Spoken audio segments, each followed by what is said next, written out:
Сүлеймен патша да құманмен су құйған. Қонақ келгенде қолға су құю деген дәстүр бар. Расы керек, су құюдан бәріміз қашатынбыз. Бірі самұрауға су толтырып, бірі ошаққа odын тасқан бола қалады. Ағаларымыз адамның кішісі болғанша иттің күшігі бол, бар оғы су құй деп жүгіртіп жібереді. Үлкенді тыңдау керек. Бір қолға құман, бір қолға шылапшын, мойынға сүлгі асып, қолға су құясың.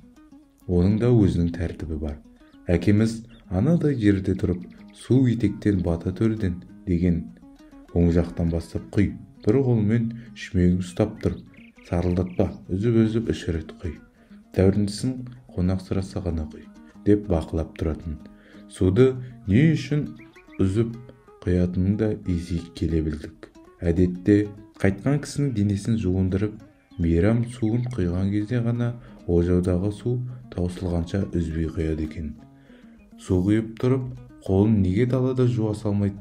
Адамда дәуірлемей өздері ақ жуып кірсе болады ғой, деп кір судан жиіркеніп, іштей жақтырмай тұрасың.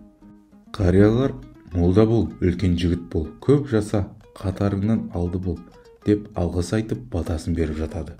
Егер сол кезде осының бірі жазылған кітап болғанда, бұл дәстүрге басқаша қарар ма еді?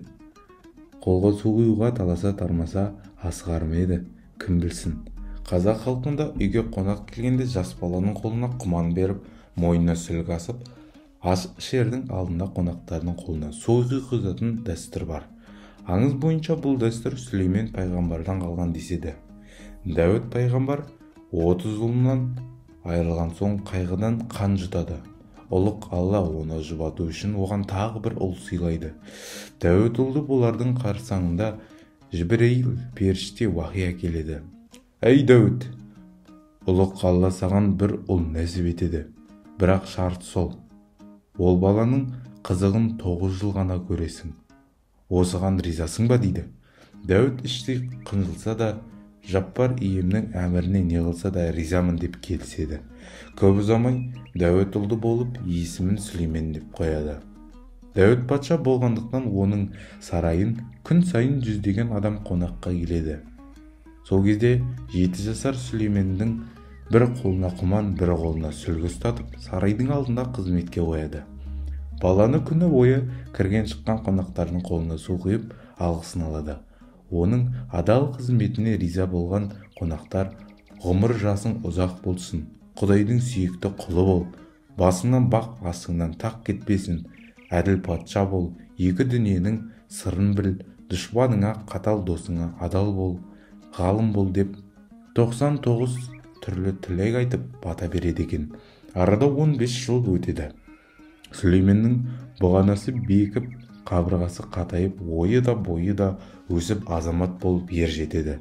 Бір күні Дәуіт ұлық Аллаға: «Уа Алла, маған ұлыңның қызығын 9 жыл ғана көресің деп едің, бұл не хикмет?» деп сұрайды. Ұлық Алла оған: «Рас айтасың, Сүлейменнің пешенесіне 9 жылдық ғұмыр жаздым, бірақ зерек ұлына қонаққа қызмет етуді шаршамады. Ақсақалдардың батасын алуға құмар болды. Күн сайын адамдар оған менің 99 есімімді айтып, шын жүректің алғыс жаудырып, батасын берді. Көптің алғысымен оның ғұмыр жасы ұзарды. Менің бір есімім халықтың тілегін қабыл етпеу ұлықтығыма сын болар.